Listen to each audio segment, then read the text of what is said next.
Di sini saya akan menjawab pertanyaan dari Andia Tira, yaitu bagaimana seorang guru dapat memastikan bahwa siswa benar-benar memahami konsep dasar sebelum mereka dapat merumuskan hipotesis dan melakukan pengujian dalam pembelajaran inquiry. Seorang guru dapat memastikan bahwa siswa benar-benar memahami konsep-konsep dasar sebelum merumuskan hipotesis dan melakukan pengujian dalam pembelajaran inquiry dengan beberapa langkah berikut, yaitu yang pertama, evaluasi pemahaman awal. Guru bisa memulai dengan memberi pertes atau evaluasi awal untuk menilai kebutuhan dasar siswa tentang konsep-konsep yang relevan.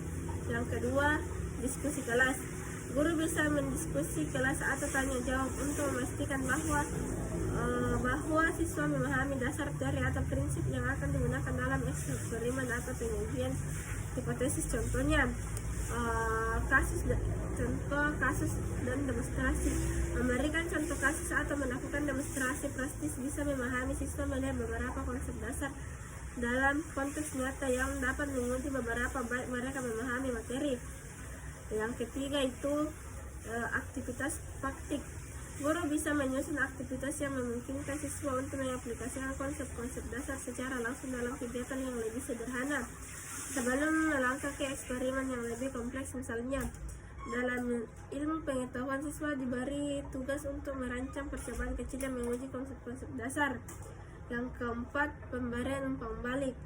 Setelah siswa menyelesaikan tugas atau diskusi, guru memberikan umpan balik untuk mengidentifikasi kesalahan memahami atau kesenjangan dalam konsep yang masih perlu diperbaiki sebelum siswa merumuskan hipotesis atau melakukan pengujian.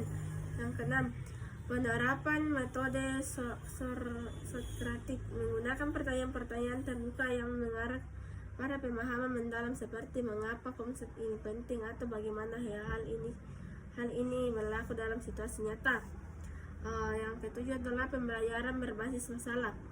Guru dapat memberikan masalah yang relevan dan memungkinkan siswa untuk mengidentifikasi dan memecahkan masalah tersebut dengan menggunakan konsep-konsep yang sudah diajarkan.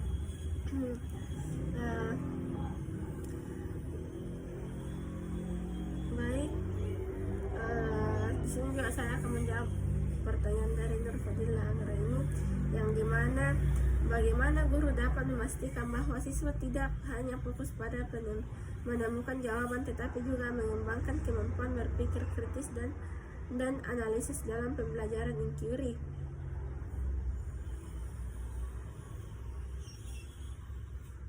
Untuk memastikan bahwa siswa tidak hanya fokus dan menemukan jawaban tetapi juga mengembangkan kemampuan berpikir kritis dan analisis dalam mempelajari inquiry.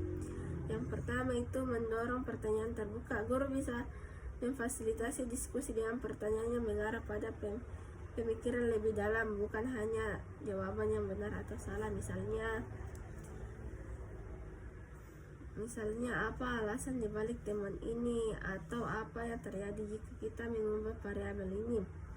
Yang kedua itu menerapkan proses refleksi. Setelah siswa menyelesaikan eksperimen atau menyusun hipotesis, guru bisa menerima mereka untuk merenung tentang proses yang telah dilakukan.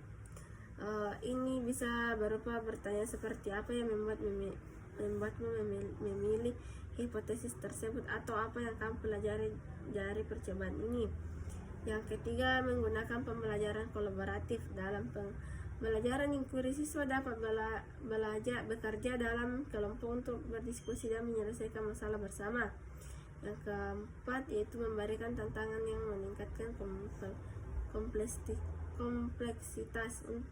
Untuk merangsang berpikir analis, guru bisa memberikan tugas atau eksperimen yang lebih kompleks yang membutuhkan siswa untuk memecahkan masalah menjadi bagian-bagian kecil, mengidentifikasi hubungan antara konsep dan evaluasi sebagai variabel yang mempengaruhi hasil.